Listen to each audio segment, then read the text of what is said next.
হয়, ভোগৰ উৎসৱ ভোগালীলৈ মাজত মাত্ৰ এটা নিশা বাকী। আৰু মই এই মুহূৰ্তত উপস্থিত আছোঁ ঢকুৱাখানা বিধানসভা সমষ্টিৰ অন্তৰ্গত ভাটিজালভাৰী গাঁৱত। আৰু মোৰ সহযোগী পোনে পোনে সামগ্ৰিক পৰিৱেশটো দেখাৰ বাবে অনুৰোধ জনাইছোঁ, যিহেতু কাইলৈ উজনিৰ পৰা নামনিলৈ সমগ্ৰ ৰাজ্যবাসীয়ে উদযাপন কৰিব ভোগালী বিহু। আৰু ভোগালী বিহুৰ ভোজৰ নিশাৰ বাবে তেওঁলোকে এতিয়া এনেদৰে নৰাৰে এখন হেলিকপ্টাৰ নিৰ্মাণ কৰা পৰিলক্ষিত হৈছে। আৰু মই পোনে পোনে মোৰ সহযোগীক ইয়াৰে সামগ্ৰিক পৰিৱেশটো দেখাৰ বাবে অনুৰোধ জনাইছোঁ।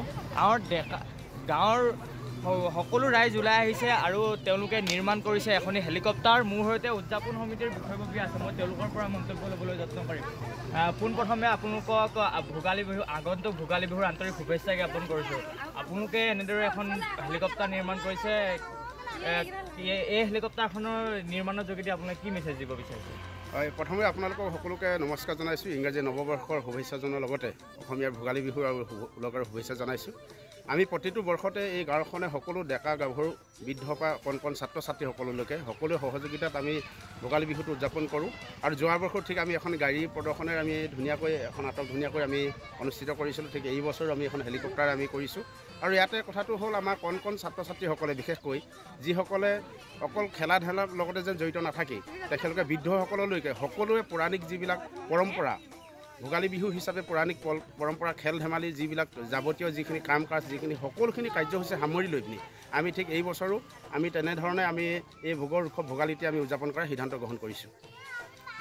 হয়, মোৰ সহযোগীক পুনৰ ইয়াৰে সামগ্ৰিক পৰিৱেশটো দেখাৰ বাবে অনুৰোধ জনাইছোঁ।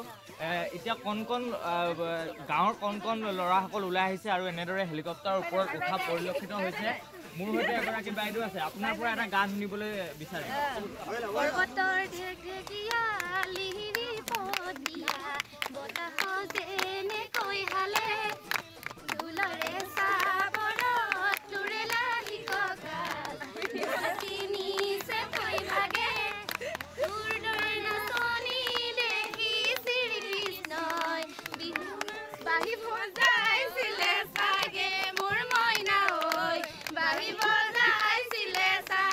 বিহুৰ প্ৰস্তুতি কেনেকুৱা চলিছে? বিহুৰ প্ৰস্তুতি আমাৰ খুবেই ভাল। আমি প্ৰত্যেক বছৰে ভেলাঘৰ তৈয়াৰ কৰোঁ আৰু এইবছৰ আমি দেখিছে হেলিকপ্টাৰ আৰ্হিত ভেলাঘৰ তৈয়াৰ কৰিছোঁ।